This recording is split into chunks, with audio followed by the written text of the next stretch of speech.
Hello viewers, welcome to Adobe tutorials. তো আজকের টিউটোরিয়ালে আমি এই মকআপটা ক্রিয়েট করে দেখাবো। এটা আমি অলরেডি ক্রিয়েট করছি একবার, দেন আমি এটা এখন রিক্রিয়েট করে দেখাবো যে কিভাবে এই মকআপটা ক্রিয়েট করা যায়। তো চলুন শুরু করা যাক। ফার্স্টে আমি একটা ডকুমেন্ট নিয়ে নিচ্ছি। নিউ ডকুমেন্ট, আচ্ছা ডকুমেন্ট নিয়ে নেব না, আমি আমার ব্যাকগ্রাউন্ড ডাউনলোড করা আছে। ব্যাকগ্রাউন্ডটা এটা পিকজেবে থেকে ডাউনলোড করছি। আপনারা যদি দেখেন আমি ডাউনলোড করে রাখছি, এই যে দুইটা ব্যাকগ্রাউন্ড ব্যাকগ্রাউন্ড কিন্তু ডাউনলোড করে রাখছি, আপনারাও ডাউনলোড করে নিতে পারেন। তো আমি ওপেন উইথ অ্যাডোবি ফটোশপ দিলাম। তো এটা কোন জায়গা থেকে ডাউনলোড করবেন, পিকজেবে বা আনস্প্লাশ, এই ধরনের পিকজেবেতেই বেশি পাওয়া যায়। তো এই ওয়েবসাইটগুলোতে গিয়ে যদি আপনি লেখেন যে steel background, texture background, leather background, এগুলো দিয়ে যদি সার্চ দেন এইরকম অনেক আরো সুন্দর সুন্দর ব্যাকগ্রাউন্ড কিন্তু পাওয়া যায় ওই জায়গায়। তো আপনারা ওই জায়গা থেকে ডাউনলোড করে, ওইসব ওয়েবসাইট থেকে ডাউনলোড করে কিন্তু ইউজ করতে পারেন। আর এটা সম্পূর্ণ ফ্রি, যে মানে টেনশনের কারণ নাই যে এটা আসলে ইউজ করা যাবে কিনা বা বিভিন্ন জায়গায় ইউজ করতে পারবো কিনা, এগুলো সম্পূর্ণ ফ্রি থাকে, কমার্শিয়াল, পার্সোনাল, সব ধরনের ইউজের জন্য। তো আমি এটা ব্যাকগ্রাউন্ড হিসেবে ইউজ করব, যার কারণে আমি এটা ওপেন করলাম। দেন আমি এটা করে দিই, লকটা আনলক করে এটা আমি বিজি লিখে দিই যে এটা ব্যাকগ্রাউন্ড ওকে। দেন আমি লক করে দিলাম। এখন আমি এই জায়গায় একটা টেক্সট নিব, মানে একটা লোগো, বা আপনাদের যদি কোনো লোগো থাকে সেই লোগোটা সিলেক্ট করতে পারেন। অলরেডি আমার একটা লোগো কপি করা আছে, এটা আমি পেস্ট করে দিচ্ছি এই জায়গায়, কন্ট্রোল ভি। এইটা ইউজ করতে পারি, বা যদি আমি যেহেতু এই যে একবার কিন্তু করছি একটা, এটাও আমি যদি ইউজ করতে চাই এটা ইউজ করতে পারি। আচ্ছা আমি যেহেতু ওইটা দেখানো চাইছি, তো আমি একটা টেক্সট নিয়ে নেই, লোগো লিখলাম এই জায়গায়, লোগো। এবং এটা কিন্তু মাস্ট হোয়াইট কালার রাখবেন।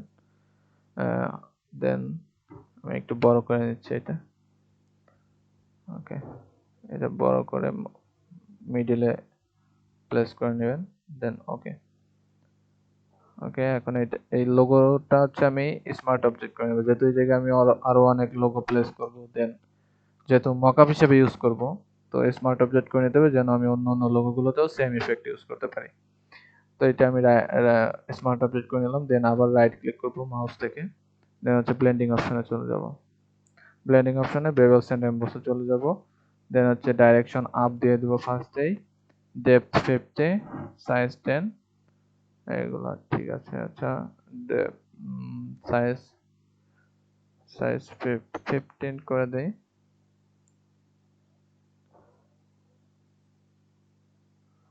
and depth 100 and angle হচ্ছে 120, অ্যাঙ্গেল ঠিক আছে।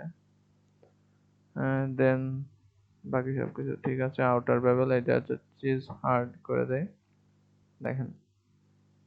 ওকে, আমি একটা স্টাইল ইউজ করলাম, দেখেন এই জায়গায় outer bevel chisel hard, depth 100, direction up, size 15, soften যেটা এটা 0, অ্যাঙ্গেল হচ্ছে 120, ইউজ গ্লোবাল লাইট আনচেক করে দিছি আমি। আচ্ছা এটা আনচেক থাক। এই যে এটা হচ্ছে 30, কি অ্যালটিটিউড বা এরকম কোনো কিছু আমার হচ্ছে, হয়তো ভুল হচ্ছে।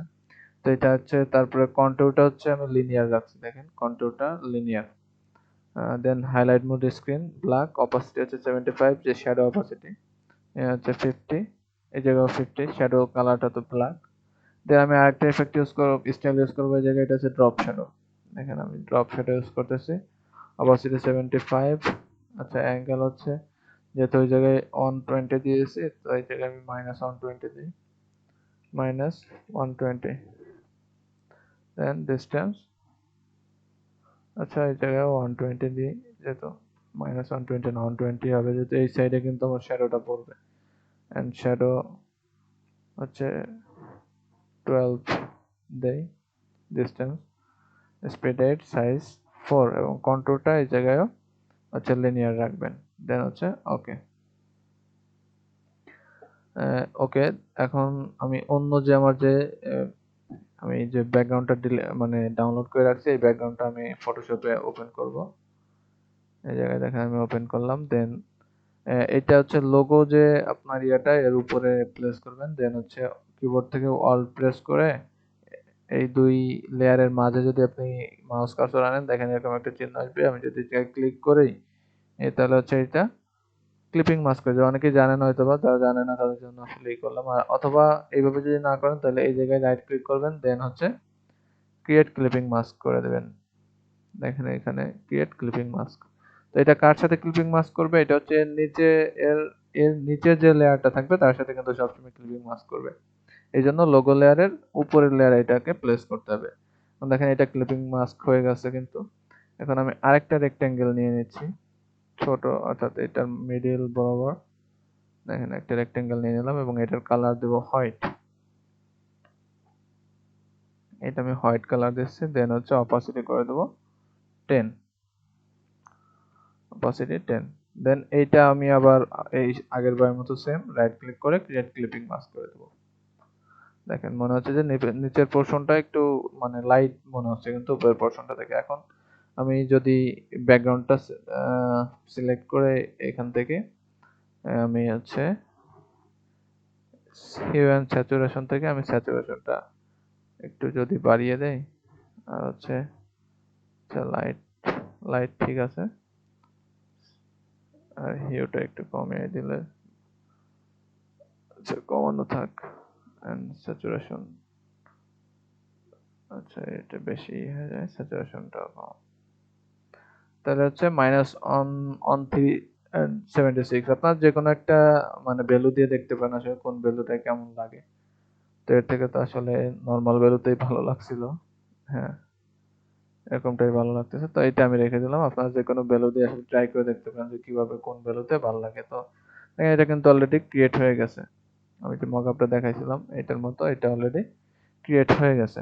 এখন যদি আপনার কোনো লোগো থাকে সেটা কিন্তু আপনি এই যে দেখেন আমি এটা দিয়ে দিই, এই জায়গাতে place your logo, PLSC place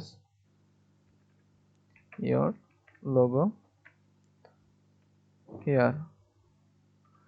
তার মানে এখানে আপনি যদি ডাবল ক্লিক করেন স্মার্ট অবজেক্টে, দেখেন এটা কিন্তু ছোট, তাহলে আপনি এটা বড় করতে পারতেছেন যদি আপনি সি প্রেস করেন কিবোর্ড থেকে, দেন এটা আপনি বড় করে দিলেন, উপরে নিচে বড় করে দিলেন, সেম অ্যাড ক্লিক করলেন, দেন আমি এটা ডিলিট করে দেই। আচ্ছা আমি যেহেতু সি ক্লিক করা, ওকে কন্ট্রোল জেড, আমি মুভ টুল সিলেক্ট করে দেন এটা আমি ডিলিট করে দিচ্ছি। আচ্ছা ডিলিট করা যাবে না হয়তো বা, এটা যেহেতু একটাই লেয়ার আছে ডিলিট করা তো আসলে যাবে না। তো এখন আমি আমার যে লোগোটা আমার কপি করা ছিল সেটা আমি এখানে পেস্ট করে দিচ্ছি। দেখেন তবে এটার কালার তো ব্ল্যাক, এটা আমার তো হোয়াইট করা দরকার। আচ্ছা ব্ল্যাকই থাক, সমস্যা নেই, যেহেতু আমরা ক্লিপিং মাস্ক ইউজ করছি ব্ল্যাকে আসলে সমস্যা হবে না। তো এখন আমি কন্ট্রোল এস দিয়ে সেভ করতে পারি, বা এই ফাইল থেকে সেভ করলাম, সেভ। দেন দেখেন এখানে এসে কিন্তু আমার লোগোটাই কিন্তু সেম ইফেক্টে পড়ছে দেখেন। তো এইভাবে আপনারা আপনাদের যে কোনো লোগো কিন্তু আসলে এই মকআপ গুলাতে ইউজ করতে পারেন। তো আজকের টিউটোরিয়াল এই পর্যন্ত, ভালো থাকবেন সবাই।